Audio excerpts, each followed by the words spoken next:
Economia na minha mente. Economicamente, economia na minha mente. Economicamente, economia na minha mente. Economicamente, economia na minha mente. Economicamente, economia na minha mente.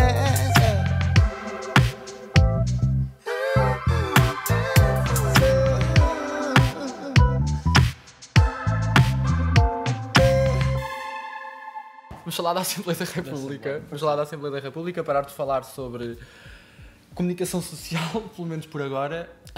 Sabes uma coisa que é, eu fico nervoso sempre que estou no início de uma temporada. Sim. E tenho 7 pessoas pela frente que já sei normalmente quais são as 7. Tu tens 230. Não te assusta um bocadinho esta coisa de saberes que tens de entrevistar 230 pessoas? É assim, 230 assusta-me por 2 razões. Porque, primeiro, não sei quanto tempo vou demorar. Exato. Isso... Será que cabe tudo no mandato? Vai ter que caber, isso certamente, mas sinto que, ok, eu agora não posso estar a fazer uns planos de ir para o estrangeiro, se calhar 1 mês ou 2 meses e ter essa liberdade porque... Que agora levas a cabo esta responsabilidade e este... É um peso nos ombros. Não, mas é cansativo, vai ser mais moroso, mas estou a contar fazer mais 1 ano e meio, se calhar. Sabes que uma coisa interessante, e eu vou acompanhando muito, e gosto muito, e parabéns pelo projeto, uma coisa interessante eu a pensar, bem, agora lá está o Francisco, não é? A fazer agenda, e a pensar, bem, agora PS, Bloco, PS, CDS. Tu sentes que descansas ali um bocadinho no PS, já sabes mais... Estou a brincar, porque vai muito, isto é uma brincadeira claramente. Sim, mas... Assim, à partida espera-se que tenha um percurso diferente, isso é sempre uma mais-valia. E é muita pessoa por trás do cargo também. Sim, e obviamente sendo 108 pessoas do PS, vai-nos fazer com que nós tenhamos sempre que estar a fazer um ajuste de, ok, agora sai PS, para não sair PS a seguir, tentar meter outro partido. Mas tanto PS como PSD, que também é um grupo grande, é o maior desafio porque não há aquela expectativa, ok, agora vou ouvir um partido novo, já sabes, é o mesmo partido, mas são pessoas diferentes normalmente. E tu escutaste logo, porque o que é que podia acontecer? Tu podias pensar, bem, eu tenho aqui 3 partidos com representação parlamentar com 1 lugar, não é? São 3? Por favor, são 3? Agora a Iniciativa não Liberal, porque o LIVRE já agora é deputada não inscrita. Como é que funciona? Em termos de quê? Como é que, portanto, a Joacine é o quê? Deputada não inscrita. Não como só existe nos assim, verdes. No PAN. No PAN, exatamente. Os verdes são 2, o PAN eram 4, agora são 3. Tem muito menos funções no Parlamento, tem muito menos capacidade de iniciativa legislativa e mesmo em questões orçamentais é um corte brutal quando tu perdes a confiança do partido. Infelizmente. É que eu não tinha noção de... Porque o que é que muitas pessoas pensaram, e li muito sobre isto, a partir do momento em que a Joacine sai ou seja, deixa de ser apoiada pelo LIVRE, seria o LIVRE a recolocar alguém como representação. As pessoas votaram no LIVRE ou votaram na Joacine? Porque aqui isto é importante. Porque em Portugal ainda se vota muito em partidos e aparece lá a sigla, não é o nome da pessoa. Agora, o que está previsto é para também não haver para tu dizeres, ok, o deputado tem liberdade para votar de certa maneira, a retirada da confiança política, se a pessoa quiser continuar, continua. E a Joacine, entrevistámos ela há 2 dias, não quis sair. O caso que poderia acontecer era, se ela saísse, tinha que entrar a segunda pessoa que estava por Lisboa. A segunda pessoa da lista. Da lista de Lisboa. Faz todo Mas sentido. o que acontece também é que a Joacine está impedida de formar um partido. A Joacine não pode. Imagina que a Joacine agora queria entrar para o PCP, para o PS, para o Bloco. Não pode. Porque se entrasse ou criasse um partido novo, teria que sair do Parlamento. Para não haver, ok, agora vocês elegeram um e nós tentamos captar uns deputados do vosso partido. Mas qual é a dimensão ao poder do voto a partir do momento em que a pessoa é um deputado não inscrito? Porque não é o LIVRE que... Não é.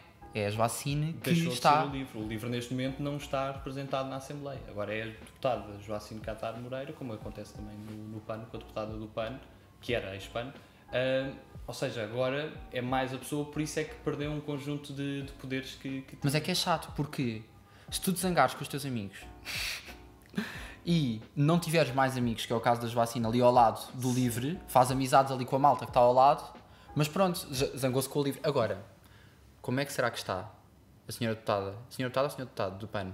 Senhor deputado. Senhora deputada do PAN, que se zangou com os amigos do PAN e que agora tem de estar sentado ao lado dos colegas na mesma. É aquela situação que temos muito na primária, de quando nos chateamos com um amigo, mas agora já é aquele o nosso lugar na sala. Ela se calhar queria ir para outro. Por um lado, eu acho que é mais chato. Também se vê, eu acho que há muito aquela ideia que eles só se dão com os deputados do próprio partido, que não é verdade. Dão-se muito com deputados, às vezes, de ideologias diferentes e relacionam-se. Com a Joacine, vê-se muito que a Joacine tem, por exemplo, uma profunda ligação com iniciativas do Bloco de Esquerda e isso tudo. Há ali uma convergência. Com a deputada do PAN, também é menos visível o trabalho dela, porque não era uma deputada única. Mas também há sempre aquela coisa, imagino que seja um pouco constrangedor para as pessoas que... Bem, agora sento-me aqui, não é? Agora é aqui outra... Falar destas pessoas que agora não simpatizo particularmente. Até porque o PAN teve uma questão também com o eurodeputado do PAN que retiraram a confiança. Exatamente. Ou que pediu para seguir.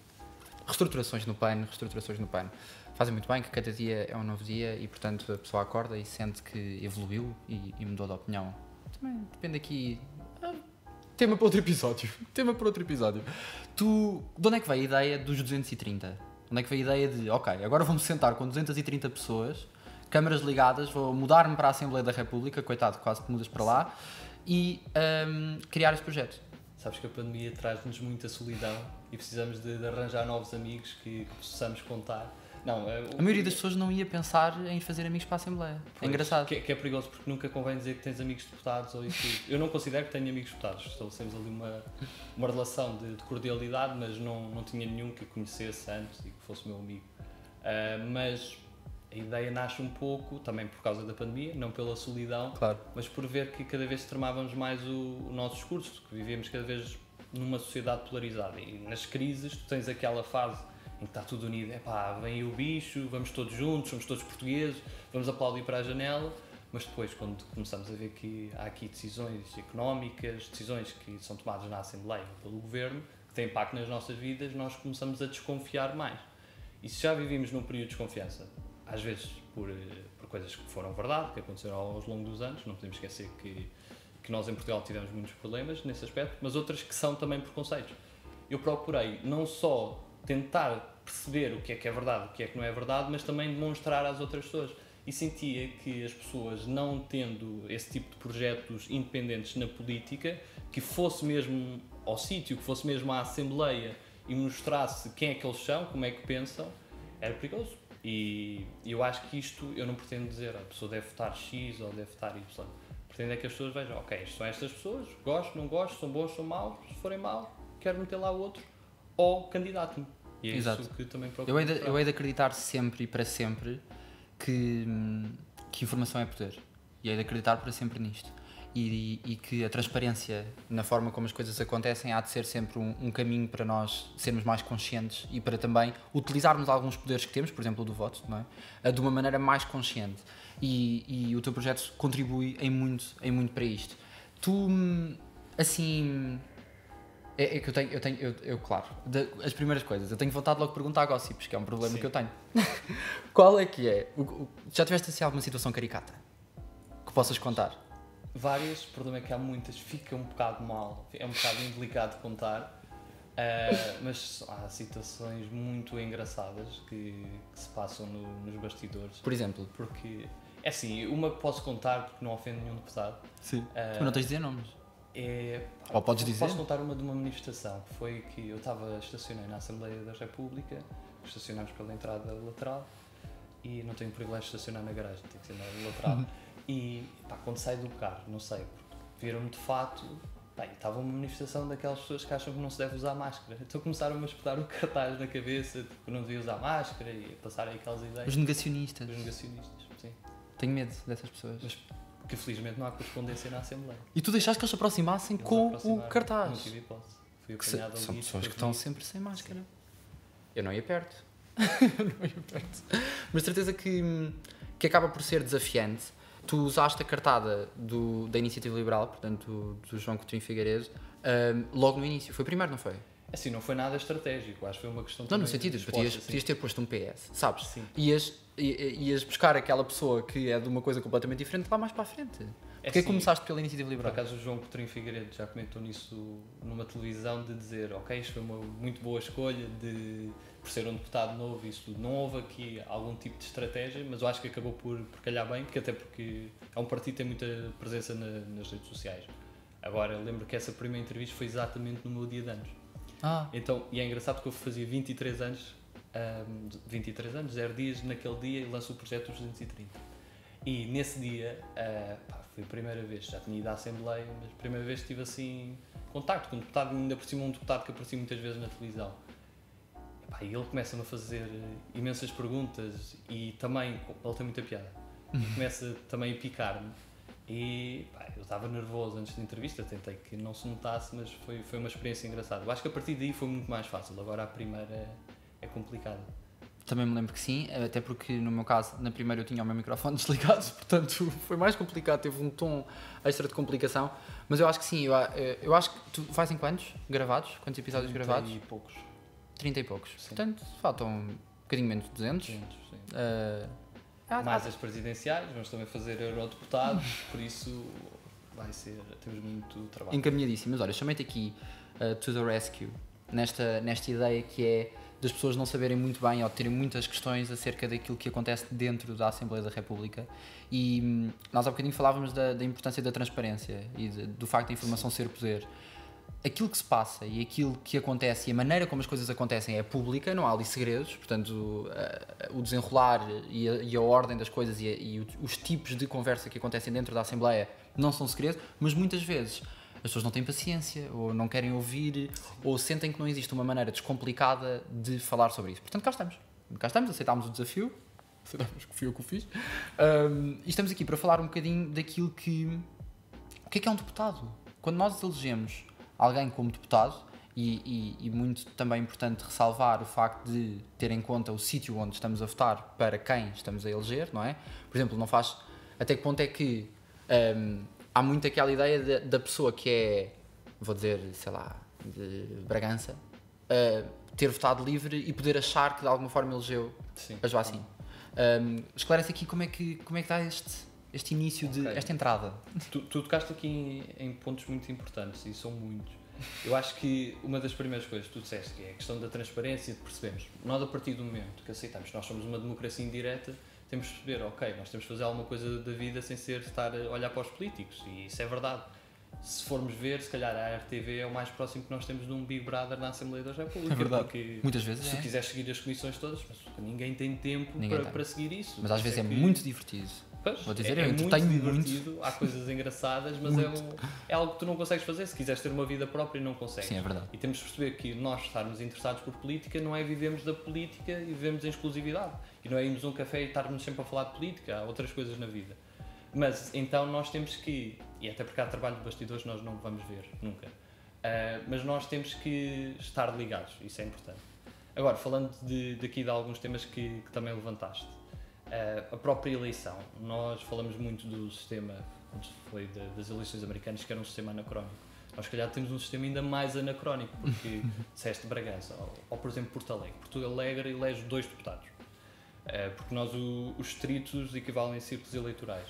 Quem vota num partido que não seja PS ou PSD, ou às vezes CDU em certas zonas do Alentejo, acaba por não ter poder de voto, quase. Eu lembro no meu primeiro ano, como tirei Direito, na aula de Direito Constitucional antes das eleições, o professor vira-se assim. É assim, se vocês não vivem em Lisboa, no Porto, Braga, Setúbal, se vocês votarem ou Aveiro, vocês votarem nos grandes partidos, pouco serve. Por isso, não votem nos pequenos partidos. Mas o professor está a dizer que devemos votar. Nós ficamos assim, mas porquê é que o professor está a dizer isso? Onde é que ele foi buscar essa ideia? Ele depois explicou-nos, deu-nos uma aula sobre o sistema eleitoral e nós percebemos. E eu que na altura que até votava em Faro, percebi. Isto é verdade. Eu acho que por um lado uma pessoa deve ser fiel ao seu voto e mostrar a sua opinião, mas em termos de voto útil não terá utilidade nenhuma porque aquilo não será concretizado em mandato. O que é que acontece noutros sistemas? Por exemplo, se fores à Alemanha, tem um círculo de compensação nacional em que tu vais agarrar nestes votos todos, metes num saco e depois vais dividir também pelo método D'Hondt e atribuis os mandatos. que é o que se passa, por exemplo, na Alemanha e acontece nos Açores. Curiosamente, nós temos isto nos Açores, mas não temos isto nas eleições legislativas, o que é também dramático. Depois também há aquela discussão se devemos ter círculos mais pequenos, porque nós estamos a apresentar 230 deputados. Quem conseguir ver as 230 entrevistas é excelente e isso tudo, mas muito difícil será tu saberes em 48 que são eleitos em Lisboa, tu conheces todos da lista, é muito difícil. Isso também há menos escrutínio. Quem aparece em 24º ou isso tudo é eleito e tu nunca o conheceste, nem nunca foste ver nada sobre essa pessoa. Coitado. Fala-se em ter círculos mais pequenos, se uninominais ou maiores ou não, mas é uma questão de também se discutir, e eu acho que a reforma do sistema eleitoral é das questões mais importantes nos próximos anos. Tu achas que as pessoas percebem o que é que acontece, ou seja, o que é que verdadeiramente faz um deputado? Porque muitas vezes tu falaste à RTV, ligas à RTV e estão lá metade das pessoas, aquilo está meio vazio. Agora ainda mais. Claro. Por causa da questão do Covid. Mas antes, tu ias... onde é que estão os deputados?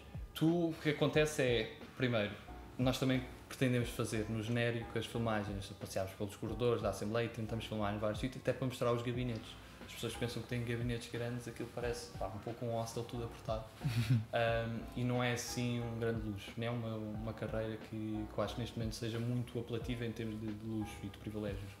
O que é que acontece? O trabalho mais importante na Assembleia da República é, lá está o trabalho que estávamos a falar, o trabalho de comissão.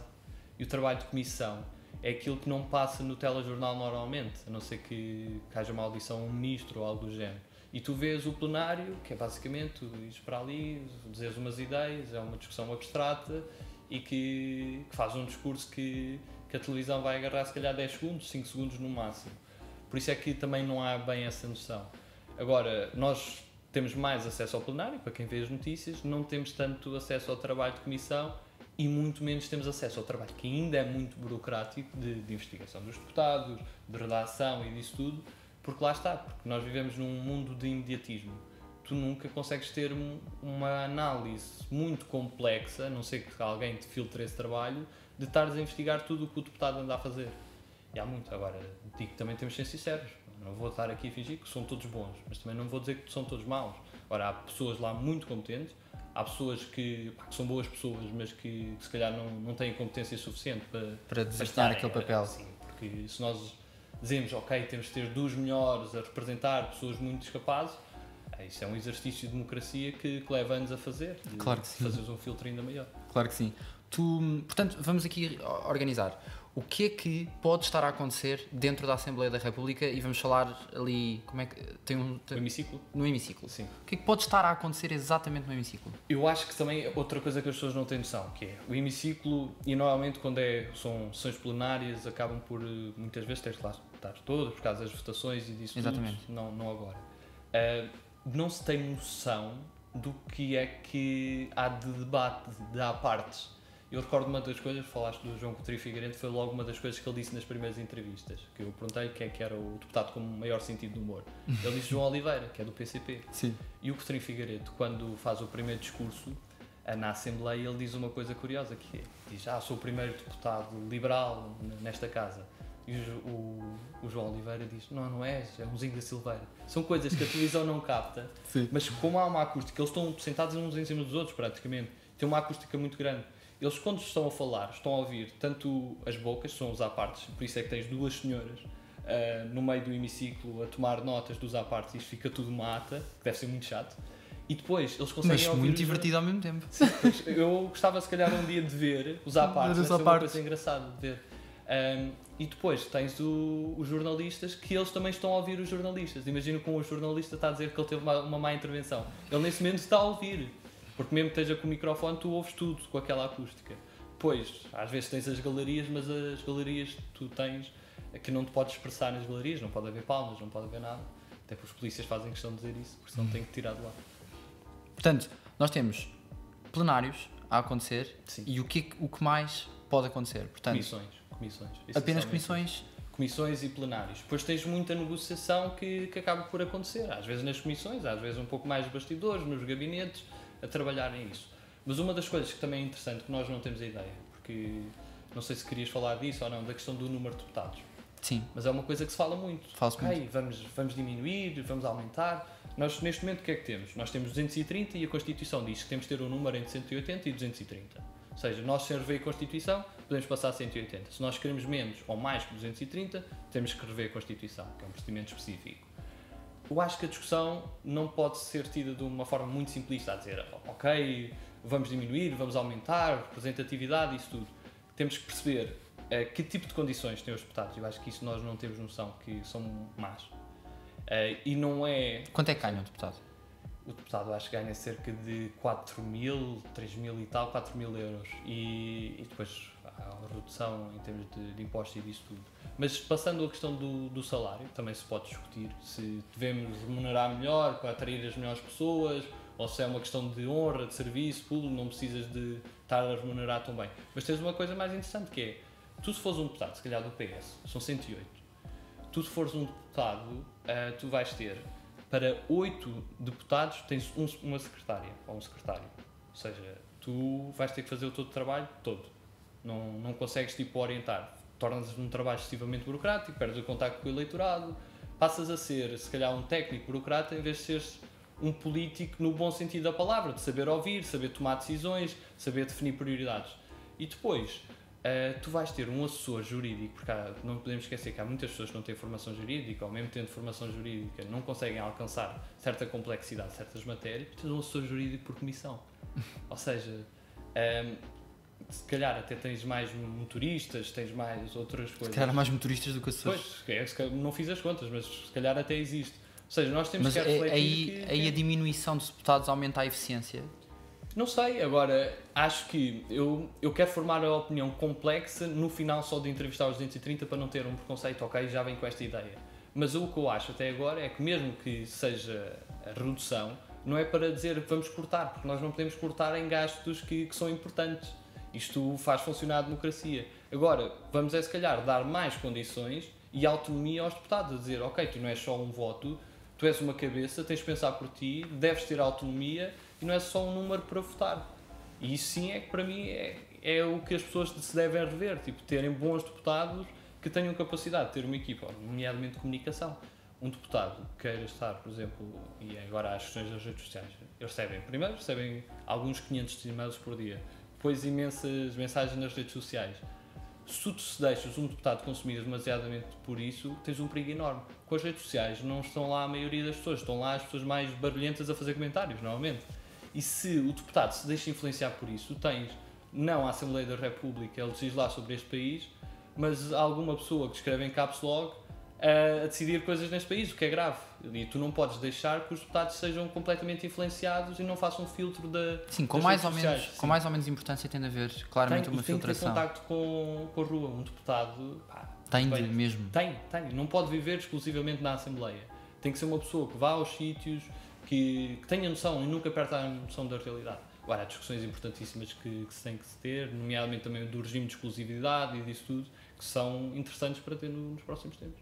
Em relação, por exemplo, ao facto de, que também é uma dúvida que eu acho que acaba por surgir, ao facto de haver deputados dentro do mesmo partido que votam de formas diferentes, se há deputados dentro do mesmo partido que votam de forma diferente, porque é que é por maioria que depois se diz que o Bloco, o PS ou o PST votou a favor ou contra? Como é que funciona? Não, porque normalmente eles têm disciplina de voto em muita coisa.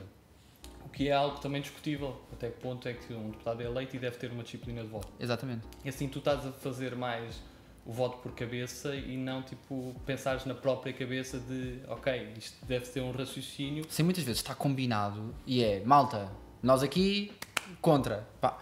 E não isso Até é que grave ponto é porque que... tu estás a dar muito poder e eu acho que também é um sistema que tem, por vezes, tu tens muita divulgação do que são os líderes partidários.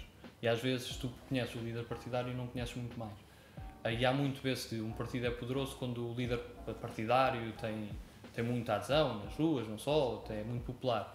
E tu começas a ter, ok, imagina, sou líder partidário, eu tenho 50, tu tens 80.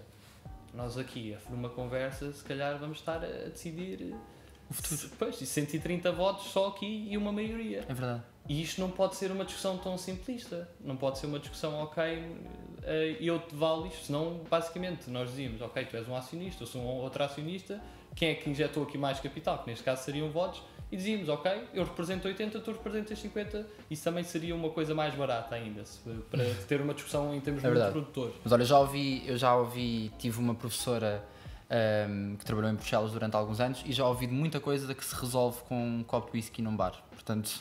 Mas isso também faz co- parte. E Sim. se fores ver, mas aí não deveria ser a representatividade desses votos todos, mas, por exemplo, de nós numa conversa, nós não temos de ter uma conversa num certo gabinete e às vezes eu acho que deve-se estabelecer relações que também permitam uma maior convergência de opiniões e Claro que também sim. a tal honestidade epistémica de dizer, ok, tu tens ideias diferentes, mas se calhar numas és mais especialistas, noutras são mais especialistas e temos uma conversa franca. Agora, uma das séries que é muito gira, por exemplo, britânica, também para compreender muito a política britânica, é o Yes Minister, Sim Senhor Ministro. Certo, não conheço. Essa série é incrível porque demonstra muito também o que é a vida de bastidores e que às vezes nem são os próprios políticos a ter tanto peso numa matéria, mas são os próprios técnicos que já lá estão há muitos anos e conseguem levar as coisas de certa maneira. Isto também é uma discussão muito, muito interessante de se ter. Em relação, nós estamos a chegar ao final, quase, já. Mas em relação aqui, eu queria deixar um bocadinho em aberto esta pergunta, ou esta parte final, exatamente pelo facto de tu estares mais por dentro e de saberes perfeitamente. Eu queria te perguntar qual é ou quais são as ideias mais erradas que as pessoas têm acerca do funcionamento da Assembleia ou daquilo que é o papel desempenhado por um deputado. Quais são as ideias assim mais fraturantes? Ou... É difícil selecionar algumas, mas há sempre aquela que eu até às vezes quando passo na Assembleia estou sempre a pensar, será que alguém vai me gritar corrupto ou sacânico? Eu acho que há sempre essa ideia de, nós começamos a diabolizar a missão de um político. Ou seja, lá está, voltamos à mesma conversa, há pessoas más, há pessoas boas. E eu acho que há que essa coisa de, é giro criticar os políticos. E de uma forma pejorativa e não construtiva. E eu acho que isso é mais aquela ideia que também nós temos, que não se faz lá nada, porque há um caso que alguém corta as unhas, que alguém está no Facebook. Eles obviamente têm que estar no Facebook porque eles fazem muito trabalho no Facebook e nas redes sociais, mas ou que está a jogar um jogo no Facebook, uma coisa assim, e lá está, aquelas falácias que nós gostamos de generalizar e tomamos uma parte por o todo. Eu acho que há muito essa ideia. Acho que há a ideia de que a retórica nos convence muito, em que, ok, aquela pessoa fala bem e é necessariamente bom deputado, e às vezes é ou não é. Lá está, não há a ideia do trabalho de bastidores. Há a ideia também que tem grandes luxos lá dentro e que vivem com grandes condições de vida. Uma pessoa que se calhar trabalhasse numa grande empresa e que fosse para deputado teria melhores condições. Porque tens uma coisa que é também é uma fama que nem sempre é positiva. Tu se fores um bom cantor, um bom ator ou isso tudo, tu mantens a tua liberdade em muita coisa. Ou um político está sempre a ser julgado pela moral e também é normal que seja escrutínio porque chega lá também com o voto da pessoa. Acho que há essa ideia, há a ideia que também que não ficam lá até tarde, que saem todos muito cedo. E ficam? Muitos ficam. Há deputados que vejo menos, obviamente, e isso noto, mas há deputados que saem lá muito, muito tarde. Depois também eu acho que há a ideia que, lá está, que não se vê o trabalho dos bastidores e que é só aquilo do plenário e depois voltam para os mesmos sítios e isso tudo. Isso seria determinante, perceber um bocadinho, mas também tinha de haver interesse da parte das pessoas para se querer perceber ou saber mais acerca desse trabalho de bastidores. E estamos mesmo a chegar ao fim, mas eu acho que tanto o teu projeto como também uma atenção crescente que existe nas redes faz com que se perceba que a nossa geração e estas gerações mais novas querem efetivamente saber do que é que se passa e de quais é que são as ideias que são combatidas ou debatidas por aqueles que decidem. E eu acho que temos aqui uma tendência crescente que só tem por onde fazer da democracia... Se for utilizada de uma boa forma. É isso, porque as redes sociais também têm um perigo, porque tu não consegues ter grandes discussões complexas nas redes sociais. Tu tens 140 ou agora 280, se não me engano, não consegues escrever uma fundamentação das coisas. Mas é um desafio, ou seja, tu vais ter que adaptar a linguagem sem tornar um discurso simplista e corriqueiro. Isto é um grande desafio, mas eu acho que também a nossa própria geração, e nós que somos jovens, eu gosto muito de dizer isso, que é, eu acho que nos vendem muita ideia, nós somos o futuro da sociedade. Eu acho que nós temos que dizer mesmo que, ok, nós somos o presente, nós já cá estamos. E não é achar que a nossa geração é muito melhor que as outras, mas que a nossa geração faz parte também, como os nossos avós e os nossos pais fazem parte desta sociedade e tem que haver um trabalho conjunto. Agora, isto pode partir para um lado ou pode partir para o outro. E não podemos esperar que seja 230 pessoas na Assembleia a mudar este país. Temos que começar nós a fazer por sermos cidadãos ativos, por termos um conjunto de iniciativas, criarmos coisas novas. E isso pode ser muito positivo para a democracia e é importante que o seja. Agora, não nos podemos demitir das nossas funções também como cidadãos e ser conformistas. E por isso lá está, eu acho que tendo nós esse interesse, porque acho que a nossa geração tem, eu costumo dizer que eu acho que nós nos interessamos por a vida em sociedade, não gostamos muito é da vida partidária. São poucas pessoas da nossa geração que estão ligadas à vida partidária e não são essas pessoas a exclusividade de pessoas que se interessam pela política. Eu acho que temos que perceber isso. Nós somos uma geração que gosta de viver de forma independente, não tem problemas de mudar de ideias do dia para a noite, se resultar, porque temos que ter mesmo aquela lógica de triste não é mudar de ideias, triste é não ter ideias para mudar, e nós gostamos de ter muitas ideias, ter sonhos e isso tudo, isso é bom. E depois temos que perceber, e não temos mesmo medo. Não ter mesmo medo e mostrarmos que nós estamos aqui e que fazemos coisas e que queremos mudar para melhor. Não e que se aprendermos e descobrirmos, amanhã fazemos diferente e não temos problema nenhum em dizer estava errado ontem, estava errado. Porque esta coisa de meu Deus, por onde nós entraríamos, mas esta coisa de nós cancelarmos pessoas ou de nós tentarmos diabolizar pessoas por coisas que foram ditas há algum tempo, claro que há algumas que têm muito fundamento e nós nunca podemos generalizar desta forma, mas há muita coisa que vem do crescimento e que vem da possibilidade e do privilégio de podermos ser informados e mudar de ideias. E que bom que é que assim seja. Senão nós não víamos programas. Só não valia a pena. Se nós não vamos com essa humildade de dizer, ok, eu agora estou a ler e estou a ver uma nova perspectiva e às vezes até estudar uma área completamente diferente, nós vamos perceber, ok, eu tenho uma concepção, posso mudar. E que isso é a maior liberdade que nós temos. Eu acho que deve ser muito difícil viver com uma ideia desde a nascença até a morte. Dizer, não, agora tenho que arranjar fundamentos para defender a minha posição. Nós temos que ter a liberdade. Ok, eu vejo as várias premissas e depois é que tiro conclusões, não começar pela conclusão. E isso é também um grande desafio para a nossa geração. Olha, obrigado. Os 230 vão saindo, não é? Há de sair ao longo do próximo. Portanto, isto é onde é que se pode acompanhar? Instagram, Facebook, Twitter, vamos lançar LinkedIn, YouTube. É fácil, é sempre os 230.pt no nosso site. E também te queria agradecer, Caetano, porque não sei se já te contei isso, mas já seguia muito o teu podcast e eu acho que, sem dúvida, achamos que uma pessoa tem que ter certa idade para fazer um programa com muita qualidade. Eu posso dizer isto, que eu acho que é um dos melhores podcasts que temos em Portugal. Muito obrigado. E fiz muito essa pesquisa e gostei e fiquei mesmo apaixonado pelo teu podcast. Imaginei, um dia eu quero fazer alguma coisa interessante na vida para ele convidar. Não esperava que fosse tão cedo. Também olhando para os teus convidados, acho que ainda estou muito aquém. Mas o teu trabalho é excelente e eu acho que faz muita falta, porque tu promoves também a literacia, promoves a tolerância e esse conhecimento tu dás às pessoas e fazes isso também de forma muito altruísta. É 5 estrelas para quem está no conforto de um carro ou está no comboio a ouvir, e isso agradeço, porque o que tu dás às pessoas é interessantíssimo. Olha, muito obrigado, eu fico meio sem palavras, muito obrigado. Eu acho que se prova ao longo desta conversa e de quem nos ouviu que não estás de todo aquém e que vieste aqui falar de muita coisa que realmente importa e eu tenho muito a agradecer também por isso. Por isso, muito obrigado. Obrigado, mais uma vez.